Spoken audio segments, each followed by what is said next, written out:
Hey everyone, and welcome to the Sunny Go One Piece podcast. I am finally back from my little mini vacation break, and on this episode, we're going to be talking about anime episodes 131 through 143. That's right, we are going to quickly talk about all the filler episodes in between the Alabasta arc as well as the upcoming story arc. From this point on is where the Netflix available episodes end, so in order to keep watching, you'll have to go to other streaming sources. Either Hulu or Funimation or Crunchyroll, I believe, have them all. But yeah, so these episodes, I get why the fillers were necessary, as they did a really good job of keeping the pace of the Alabasta arc almost uninterrupted with just those few filler episodes they inserted in the middle, but overall the episodes were actually really paced very well, and so it went by really quickly. And so in order to keep some distance between the anime and the manga, they had to create a gap with all these filler episodes.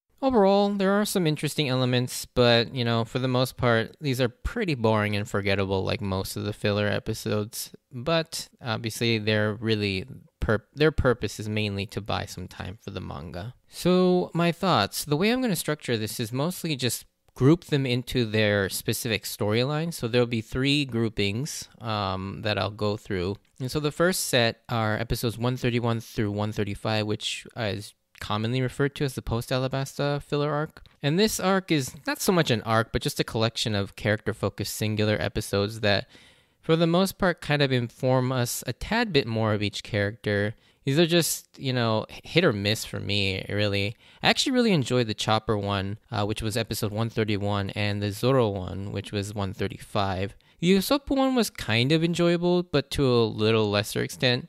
And then there's the Nami and Sanji focused ones, which are pointless and really uninteresting. And yeah, I had a hard time watching those, to be honest. With Chopper's story, we get to see him treat his first patient, which was Dr. Kureha, when she came down with a serious fever. And we also get to see Chopper share a moment together with Robin, giving us a chance to see her interact and fold into the crew a little more since she joined. And I mainly enjoyed this just because, I like those little small moments between Robin and Chopper, as well as the flashback kind of informs us a little bit more about Chopper's history. And, obviously it's still not canon, but kind of interesting to see. The Zoro one is infinitely more interesting, though, as it tells us the non-canon story of how Zoro originally met and became friends with Johnny and Yosak, which is something that's never actually explored or mentioned in the canon story of the manga. Basically, Zoro in his early days just making his way, taking bounties as he needs money to run into the pair while hunting the same bounty. They at first see him as a rival, but after being saved by Zoro, even calling back to Arlong Park where he borrows their swords to defeat the main pirate of that story. I actually found this episode interesting as it has some ties back to the main story. One thing I did find kind of curious in this episode is why is Zoro in these tattered workout clothes instead of his usual iconic outfit with the green waistband and the white shirt? In the anime, we clearly saw him leave with the outfit on. And when we first meet him at the beginning of the series, he's wearing this outfit. So why in this one moment in time is he wearing this weird outfit? Did we catch him on his one lone laundry day? I just don't get that. It's just really odd to me that he's wearing this really uncharacteristic type of clothing. So yeah, he's also wearing sandals too, if I remember correctly. It's just a really strange detail that they just threw in there, I guess. But yeah, like I said, beyond these two episodes, and maybe the Usopp one, are somewhat interesting, but ultimately, they're pretty boring.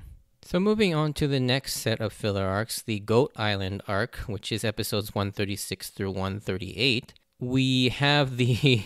This is my least favorite out of the three that I'm going to talk about here in this episode. But at least it's short. Literally nothing happens in these episodes. It's basically a longer, more pointless version of something we've already seen in the canon. And the episode even references this, as it's essentially the Gaimon episode way back when, at the beginning of the series, just after the, Orange Town arc. Honestly, I don't really have much to say about these episodes aside from the fact that they're really boring, but the goats are at least really cute. And I love the message overall of it's never too late, no matter how old you are, to pursue your dreams.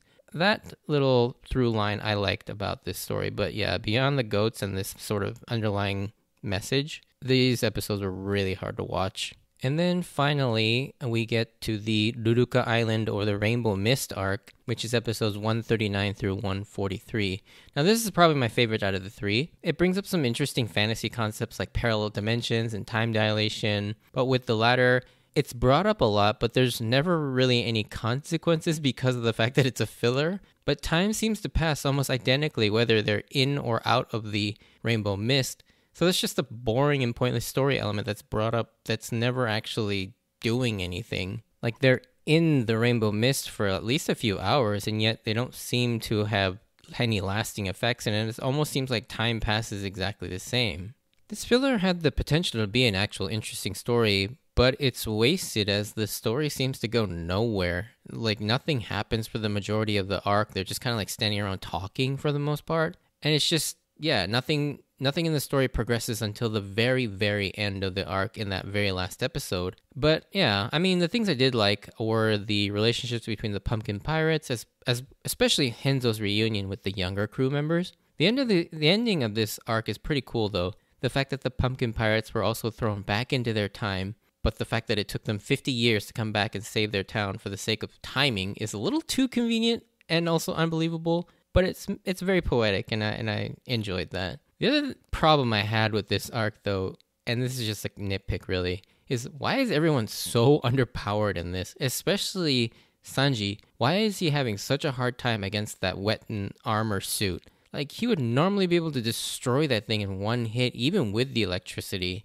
And then later, similarly, with Zoro struggling too, it's just really annoying and dumb to see these two characters just struggle to beat really, really weak opponents.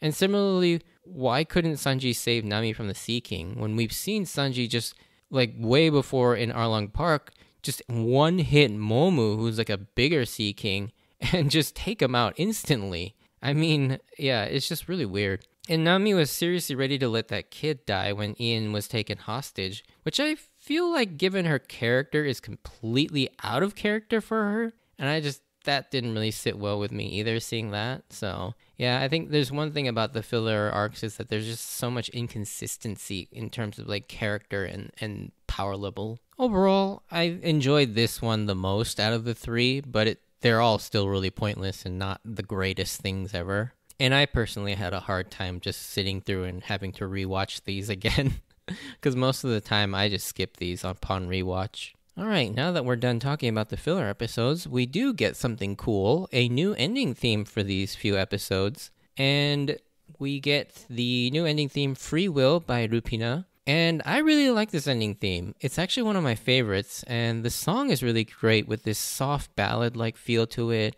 It's really nice to listen to put you in like a warm and fuzzy mood, or even to like put you to sleep. And I really like it. The animation that accompanies this is really great too, as we get a fully animated scene with Robin alone out on the deck of the Mary in the cold while the others are asleep. And it flashes through her childhood, showing us her lonely past on the run. And when she's out there, she all of a sudden notices a meteor shower that starts, and she uses her powers to wake everybody up to join in watching the beautiful sight, showing that she's no longer alone anymore and that she's got friends to enjoy these things with. And it's a really beautiful and touching scene, obviously complemented by a beautiful song. And yeah, I really enjoyed both the animation, the song, and the full version of this song is really great too. But one weird thing I don't quite like about this ending is it sort of just fades out. Like, the song doesn't have like a definitive end in the anime version, and so you don't actually have an ending unless you listen to the full version of the song.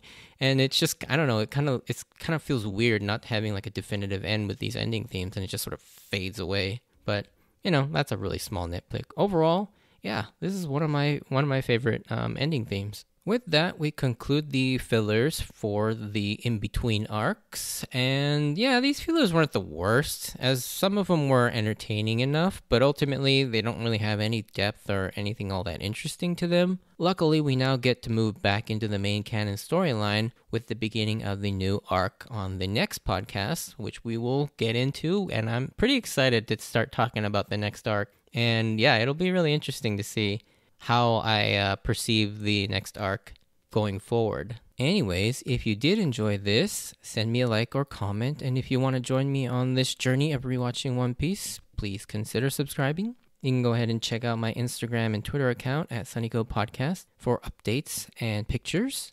And then, yeah, no spoilers obviously this week, as there's nothing really to spoil or anything like that. So yeah, I'll see you on the next podcast. See ya.